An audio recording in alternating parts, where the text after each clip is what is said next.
Hello. That's good. All right. A couple of things about the room before we do a proper introduction of Ray.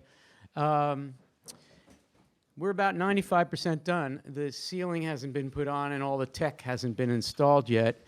We got all kinds of fun things to do. So the acoustics, which we spent a lot of effort on improving, are not as good as they will be in a week or two, but they're pretty good. And what we've done is, if you're interested, and Rachel is super interested in this because of hearing, right? So, and not alone. So we extended the Arts Cafe. This is the original outline. So that's how small the room was. That was theirs with bay windows, right? And by the way, the Historical Design Review Board said we need to indicate the historical space. This is where the porch ended. And what we did is we built a new basement for all of the mechanicals. So the mechanicals are out away from the space. And that was one of the reasons we had such a hum. It was so bothersome. The other was noise from everywhere. And we have double pane glass. And it's crazy. So there's some people in the room who had something to do with this renovation. So why don't we just put our hands together for those people. Thank you. This is yours. And what an appropriate thing that Rae Armantrout, we didn't plan it this way because we were hoping this room would have been finished, Ray, quite a while back, a month or so. But how perfect, because I think Ray, given that she comes from the other coast, still, now that she and Chuck are in Seattle, it's still the other coast. Yeah. And given the distance that she has come over decades, the Writers' House has been in existence for 23, almost 24 years, it's great. It's appropriate that you have visited us, this often. Ray was a Writers' House Fellow a few years ago. I believe the first time she read here was maybe 97. She came back in 99 to do a great talk about reading herself through Emily Dickinson, which was wonderful. We have a record of it, and many times over the years. So the first thing we should do before I do a little introduction is welcome back Rae Armantrout to the Kelly Writers' House and to Philadelphia.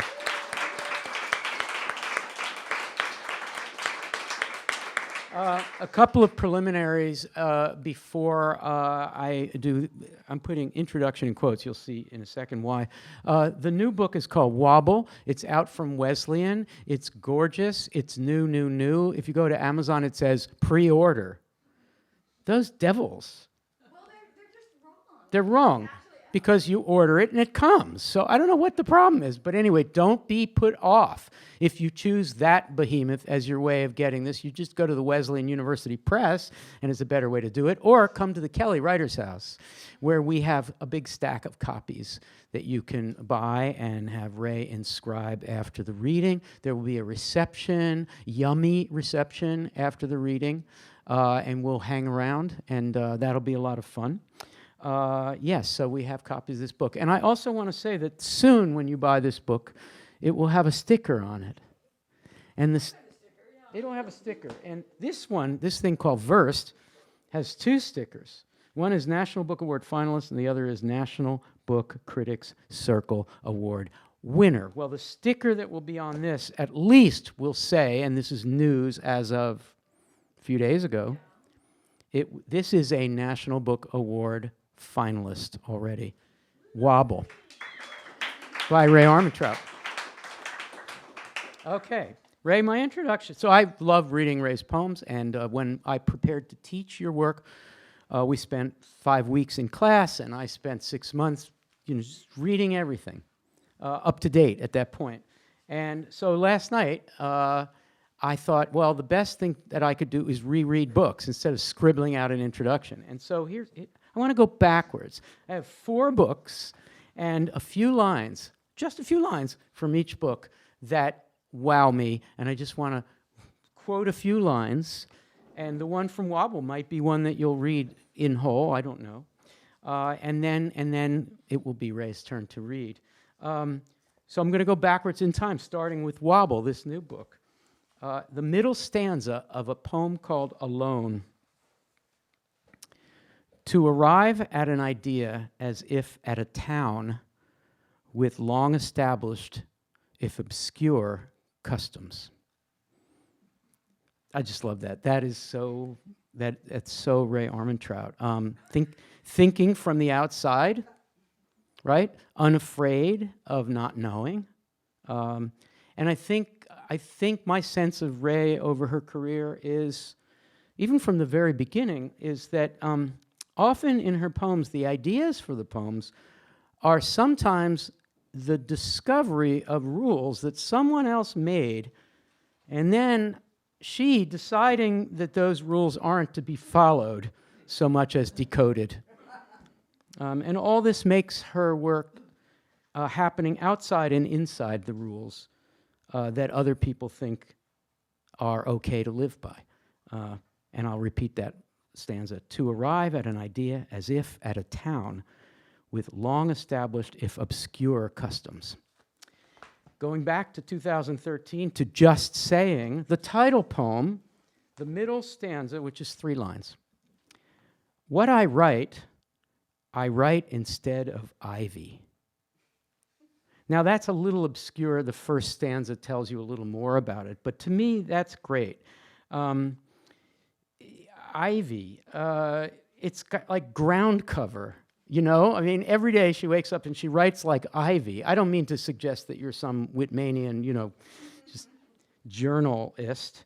It happens the way ground cover happens. It extends, it wanders, goes its own way, does its thing. You can cut it back, but just see what happens. And then, of course, more subversively, Ivy gets hold of structures, and I take those structures in this poem, Just Saying, to be the structures of thought and the structures of poems, forms of poems. And Ivy has a way, not innocently, of Krishna's thinking, yes, I know. What Ivy does, it creeps into structures, it pries them apart, right?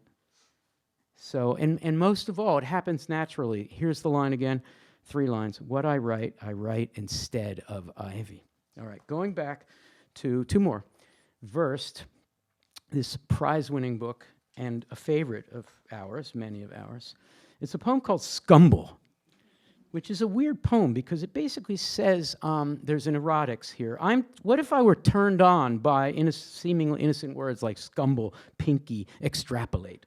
But then we get to the end of the poem, it's a very short one, and here are the 3 lines that I like.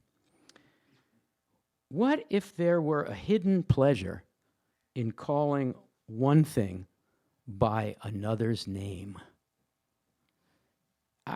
My sense of your work overall is that you don't want a world in which people walk around thinking that they have the right names for things.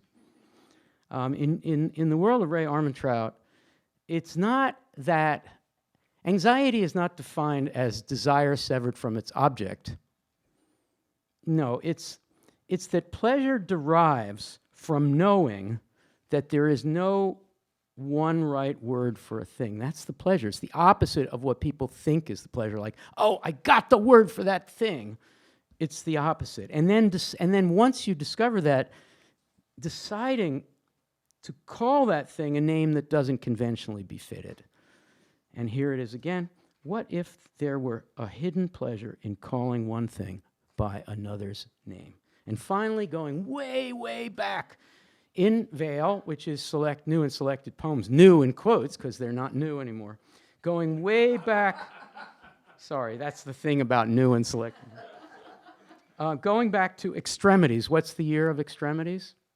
Oh, 78. Going back to 1978, a poem called, which is a programmatic poem, kind of an anthemic poem around here, Ray. It's called Anti-Short Story. A girl is running. Don't tell me she's running for her bus. All that aside, I love that poem. The most Ray-esque thing in the poem is don't tell me, because it has a strong stance about it. Don't tell me, but it also doesn't want to be told. And I find this poem to be profound, both poetically, ethically, politically. A girl is running. Don't tell me why she's running. I need to find out. If a girl is running, I need to find out why she's running. Don't tell me. Don't write a short story. Write a poem. And here's someone who has written a lot of poems. Poems like those. So one more time, put your hands together for Rae Armantrout. Welcome back to the Writers' House.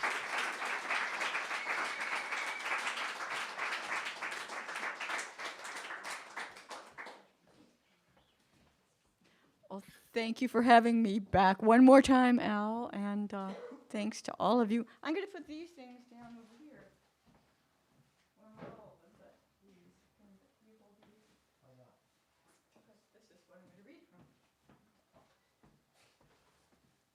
All right.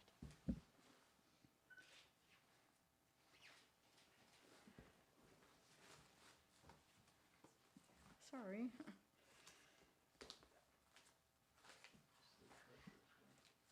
Okay, yeah.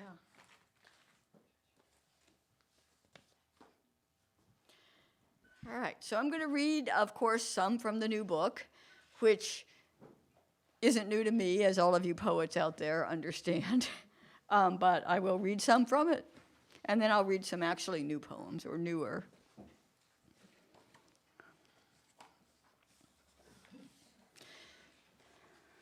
So I'm going to start right at the beginning with making. Making. What made this happen, you ask every time, as if compulsion itself were mandatory? The way light travels at the speed of light, because it must. It is in no sense essential that this crown of leaves, sifted by wind, as if turning over some problem, is a gray-green, brightening into rust red at the tips, or that its equivocations fill this instant to the brim, while light has caught up to itself again and only seems to be making time. Those trees that were in the second part of it, by the way, I could see from my office at UCSD in the old days, eucalyptus. Speech acts. Something's going around. The crows started it. No language can tell us which crow. You who, in the mama turnpike, sexy, tough shit, steady state, thought bubble song turn. What's new? Presence as fad. Humans photobomb the planet. Pop up everywhere because incongruous is funny, and we want you to know. This is a prose poem called The Craft Talk, which I wrote because I was asked to give a craft talk. And that sort of implies that you're going to talk about what you think a good poem is or what a poem should be. And although I have some ideas on that subject, I don't really believe my own ideas very earnestly. So, so this is a sort of takedown of my own ideas of a craft talk. The craft talk. So that the best thing you could do, it seemed, was climb inside the machine that was language and feel what it wanted or was capable of doing at any point, steering only occasionally. The best thing was to let language speak its piece while standing inside it, not like a knight in armor exactly, not like a mascot in a chicken suit.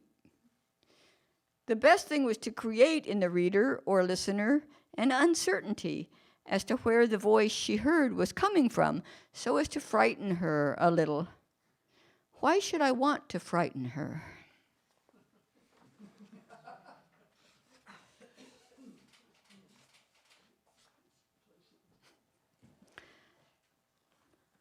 All right, this I don't know if I should say anything about, so I won't. It's in 3 parts, the second of which is very, very short.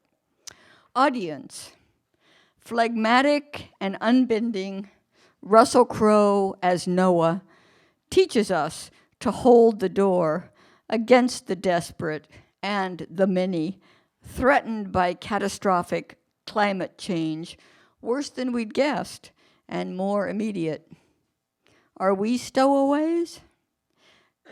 Zipper fracture involves simultaneous stimulation of parallel horizontal wells. Viscoelastic surfactant gel has not been adequately described. And this is the title poem, Wobble.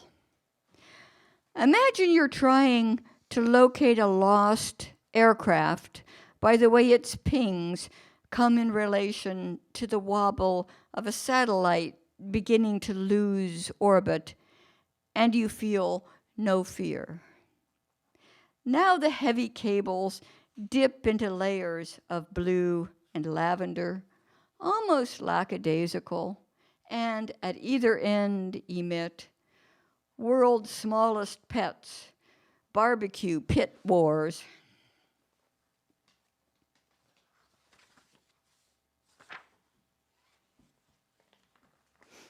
Object permanence. What if the ability to capture emblems in the wild won't validate us? What if displaying our embarrassing flaws won't save us? Say, being dead, but kittenish. I can't show you anything new, not even an empty room behind a velvet rope. Least of all that. There's a Lexus spinning in a parking lot because a mountain road is so cliche. It's throwing up dust, then more, but you know the car's still in there, somewhere, still voguing.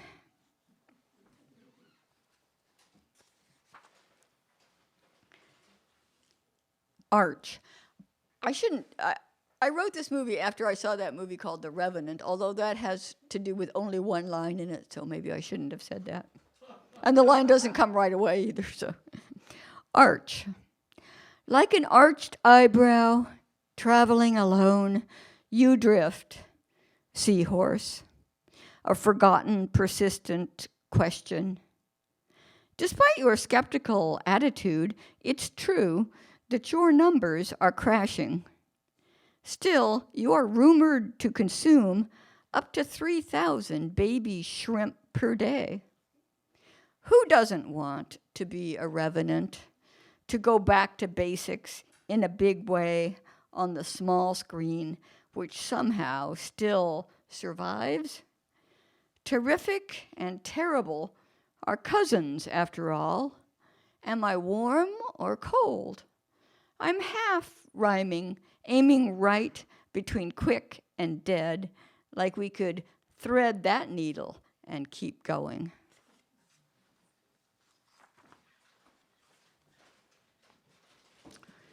I'm going to take a sip of water. It's here. Regime change. Equidistant metal roses, metal pinwheels, metal faces at the ends of metal tongues, grimacing. Look at all the time they had to mean. Poets wanted to bounce the leaves, to burn the sun, to modulate the day as the engine noise does not, to replace the bird and replace the bird again in a new way. There are things you will be asked to make note of. You may be asked whether a light is brighter or dimmer than before. I've been asked that during eye tests. And this I wrote right after the Republican convention in 2016, for whatever it's worth. Return. Better to collect miniature trolls beside toy bridges and arrange them on doilies. Best we commemorate old fears until our heads are full, lest we trump up some flesh and blood devil. Someone's been walking on your grave. You have seen yourself unexpectedly in a mirrored door. Though some have claimed it's pleasant to leave your body, then return. Now you return his gaze.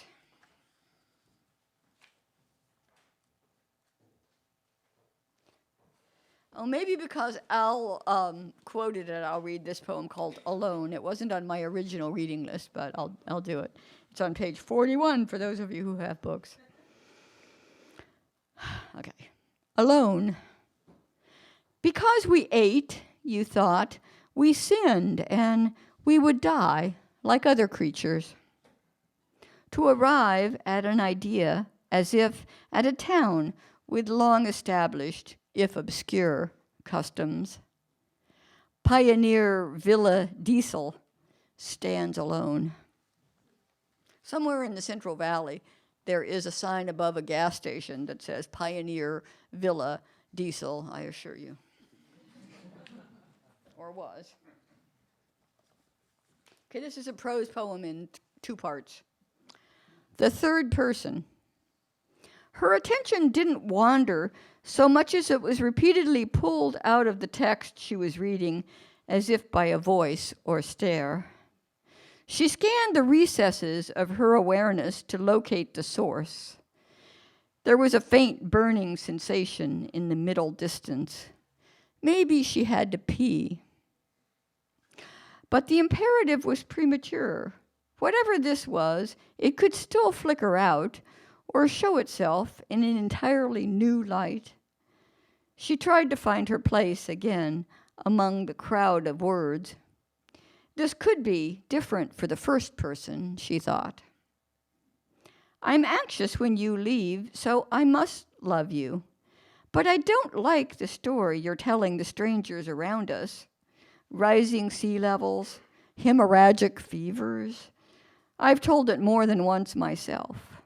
Connect the dots and watch the shape emerge. Cut it out, I want to say, though I don't know what I mean by it. Flicker.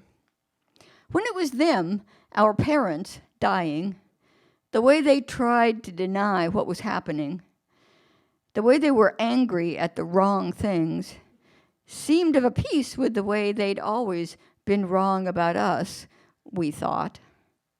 The way they were wrong about the world, which they saw only through the haze of their own swath of the past, so that it seemed natural for us to scoff inwardly, even at their deaths.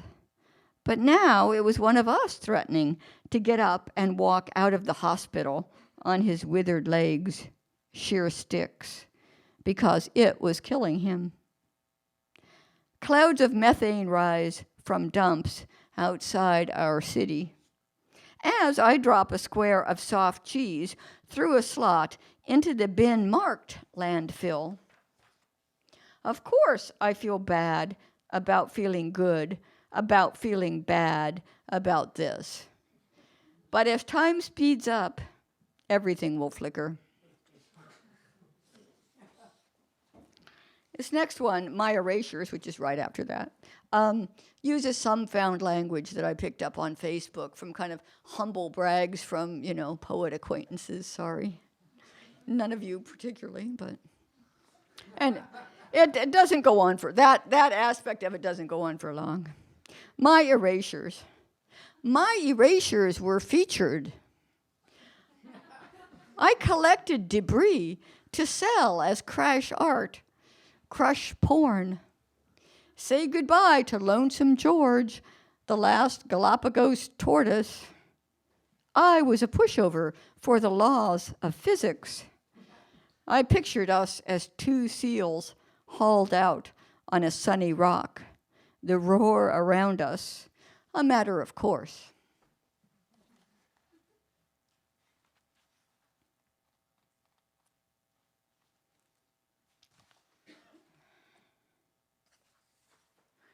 Near. It's hopeless. The aliens don't get our humor. how to wear Duck Dynasty as part of a body of knowledge. In our world, the past's a joke. Because we laugh at what scares us, those zombie decades extant, with all feeling sucked out of them, our unthinkable thoughts recorded on their quaint devices. The present exists so long as we wink at its near unthinkability. Is it like that where you are?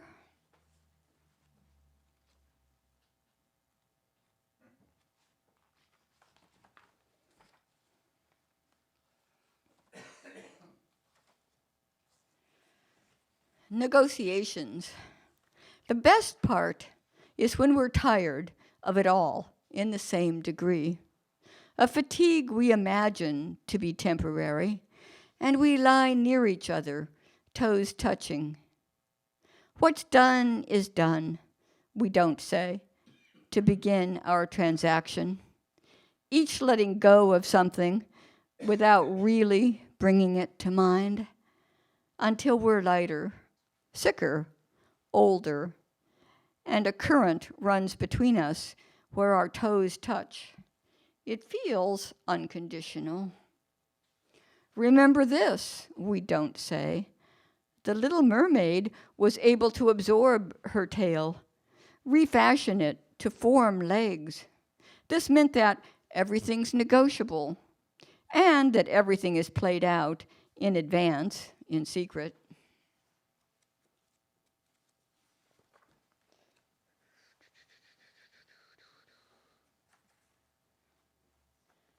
Okay, 2 more from the book, then I'm going to go to the newer stuff.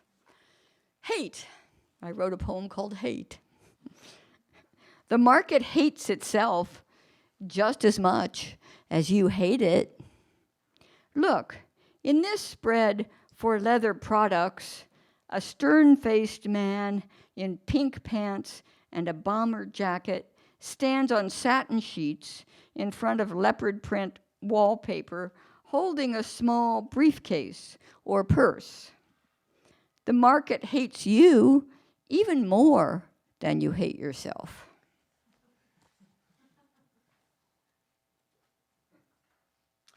And finally, so that nothing rhymes with much, or starts to, and thinks better of it, ending with like or so, ending with as if. Virtual particles carry the current. All right, so now I'm going to read some stuff from my new manuscript. I'm going to start with a poem called Petard, which you may or may not know that word. Shakespeare uses it. It means like explosion or bomb, fireworks. Okay, and it's in 2 parts. Petard.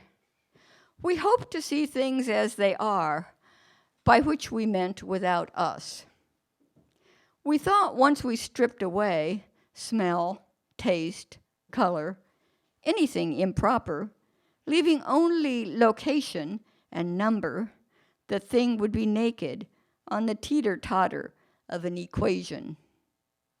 Then Archimedes told another one. If I had a long enough lever and a fulcrum, I'd get a high-resolution image of objectified bodies and hoist myself on my own petard.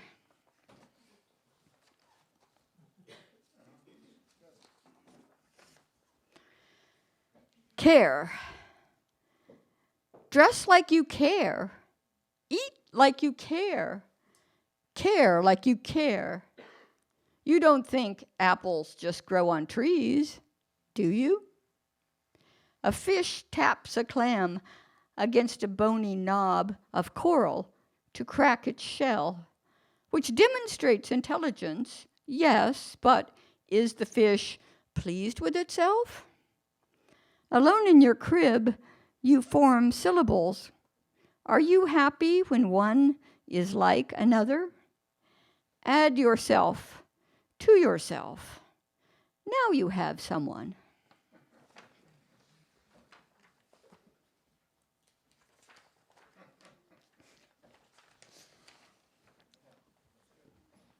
The runaround.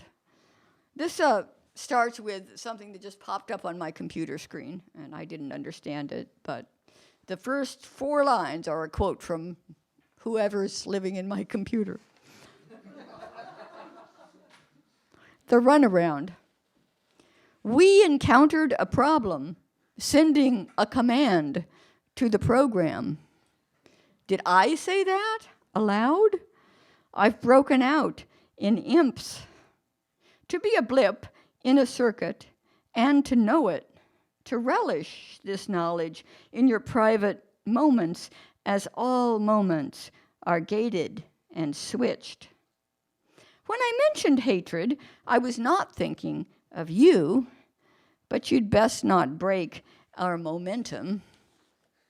The thrill we get from our own self-loathing, that guilty snigger running round the room.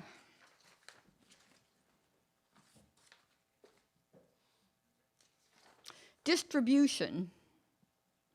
You think category isn't sexy? Isn't sex? Seems you're wrong. Don't worry, we have dozens of them, each revamping the last. A thing must be recognizable in order to be a thing. After a while, you'll want to introduce some novelty, but since it's been a while, this could come off as desperate. Don't be mad. You'd like to punish the smug, crisply packaged faux finite. We have accessories for that.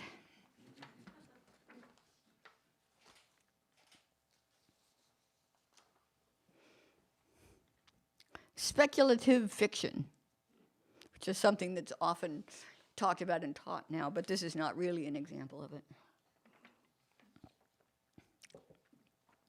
The idea that producing a string of nonsense syllables while pointing toward an object may cause that object to change is common in children on the verge of language.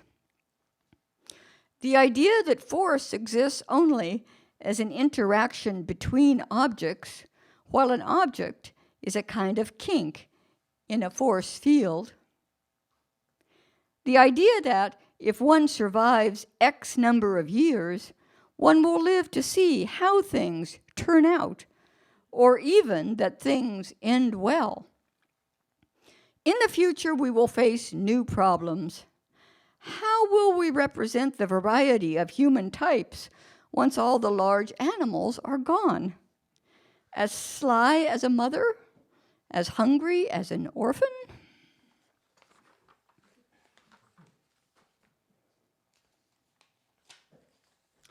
Visible from space. In the crosswalk, a woman plods, swinging her arms briskly. One of many who act out the act they are actually performing. While crop circles parody the desire to be seen, and I shove off to look askance. Doubt is an out-of-body experience.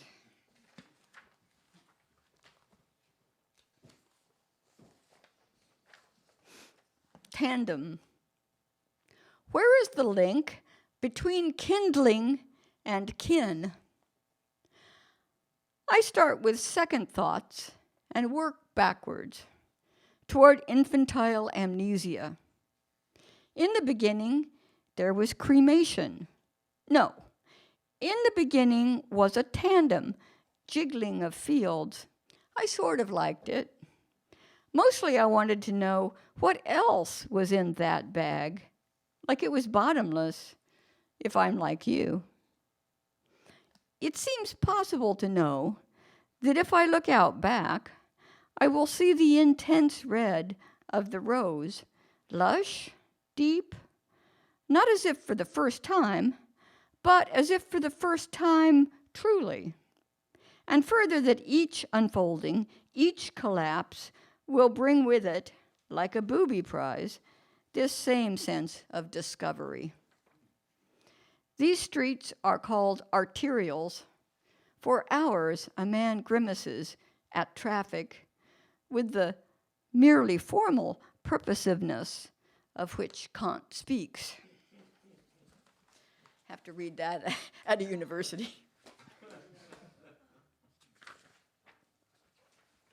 And then I'm going to read a set that, because I'm a grandmother now of twins, that somehow references children or babies or gestation one way or another. Not, exclusively, clearly, but. Conjure. How did the synthesis cross the abyss? In a sentimental story, there is only one of something, one newborn, one moment, one once embalmed in myrrh.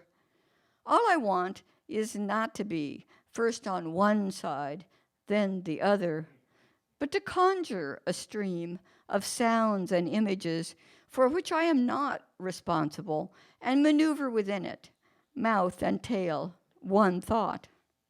The sea now full of cannibal jellies, blue if the sky says so.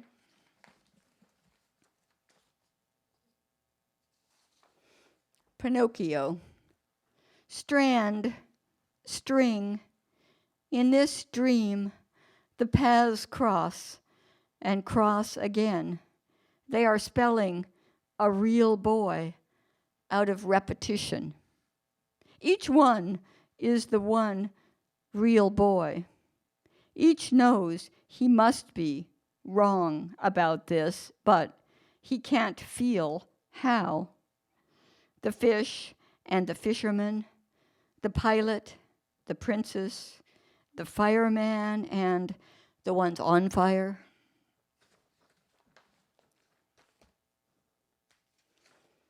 I think at this point I just have three left, just three left. Okay, I always feel like I have to say that when I get close to the end. This has a title from a famous essay by Freud, but since I'm at a university, I'll just read it. A child is being beaten. Sign in car window. Oh, I do have to say one thing. There's a hymn. There's the word hymn appears in this, and it's a capital H hymn, which is important and which you would see if you were reading it, but you can't tell when I'm reading it out loud. Okay, so it's that hymn, right? A child is being beaten. Sign in car window. It's not about us. It's about him. Hot potato. Of course, it's terrible when civilians burn, when they strangle. Everyone will say the same thing.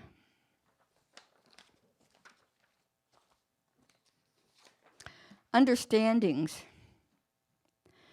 To convey great effort and mild reluctance, one groans briefly when sitting up in bed. This is sometimes known as prayer.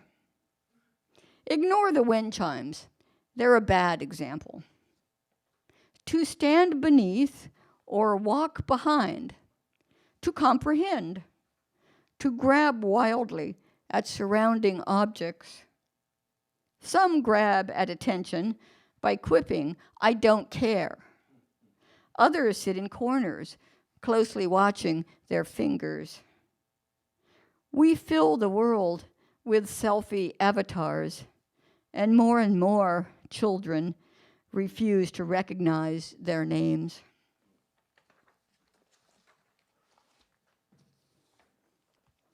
And this is the last one. Costumes. Man in pirate getup, slumped in a folding chair on a corner by the on-ramp, half seen by drivers angling for position. On the 7th day, we rested, surrounded by lakes of pig effluent, dunes of coal ash. By that time, it was late summer. Soon we would scare ourselves a little and give thanks.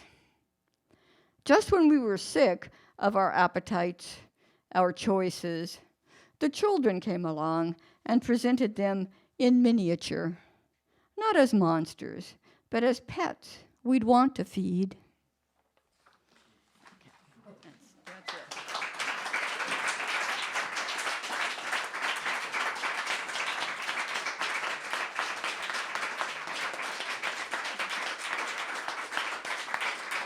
Rae Armantrout.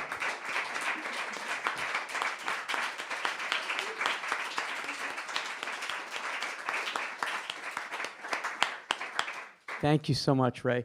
Thanks, everybody, for coming. Now, we have copies of Wobble, and I'm sure Rae would be fine inscribing them for you. We have a nice reception in the dining room, so stay and hang out and chat.